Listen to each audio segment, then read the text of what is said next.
Salut à toutes, salut à tous, merci d'être avec nous. Vous êtes sur Matin TV en direct donc depuis le SIAM, Salon international d'agriculture à Meknès, et on va parler sucre avec quelqu'un qui connaît bien le dossier. Mohamed Fikret, bonjour. Vous êtes... Bonjour et bienvenue à notre stand au SIAM. Merci, donc président directeur général de la COSUMAR. Donc le sucre, une matière subventionnée, sachant que Salah Eddine Atmani a déclaré récemment que la politique de décompensation allait se poursuivre. Est-ce que ça veut dire qu'on va avoir une augmentation du prix dans les prochains mois, les prochaines années? Vous avez quoi comme information? Alors d'abord, le sucre c'est un produit naturel et qui est source de distribution de revenus pour 80 000 agriculteurs. La discussion sur la décompensation ne date pas d'aujourd'hui. Nous, en tant qu'opérateurs, on est à l'écoute.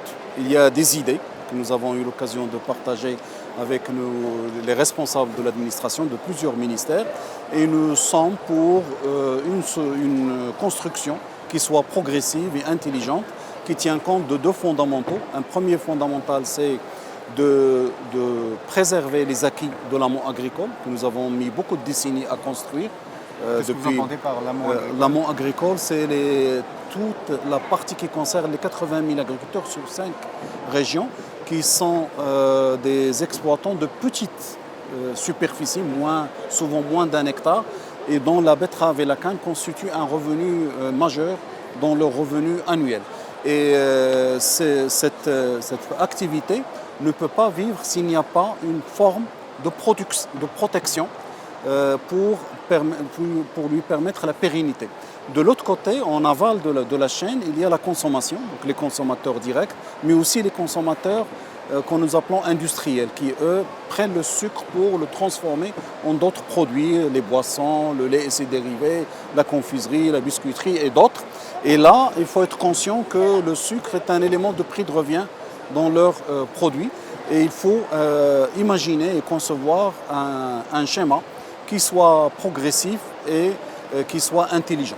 Alors qu'est-ce qu'on entend par progressif? C'est en termes de calendrier sûrement? Je pense en termes de calendrier, donc il y a plusieurs idées, il y a plusieurs chemins. Qu'est-ce que vous défendez vous comme idée? Nous on défend toutes les idées qui répondent à ces deux critères.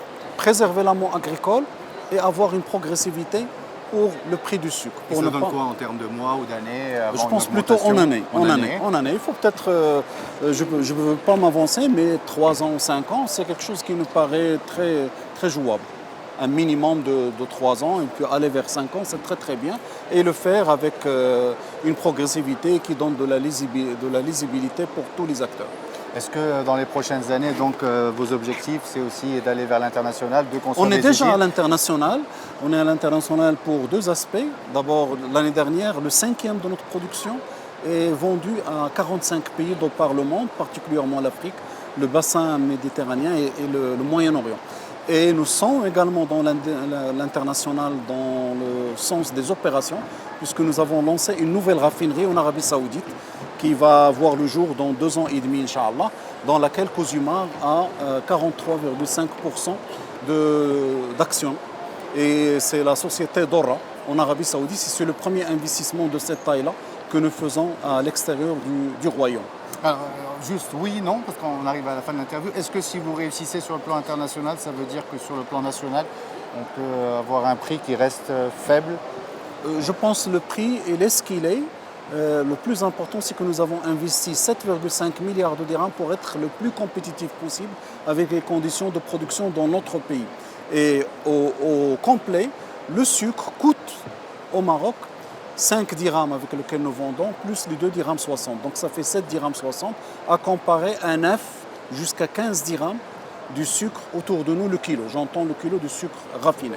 Merci Mohamed Fikret, bonne fin de journée, merci à vous de nous avoir suivis. On se retrouve pour d'autres actualités, vous tapez #direct Siam.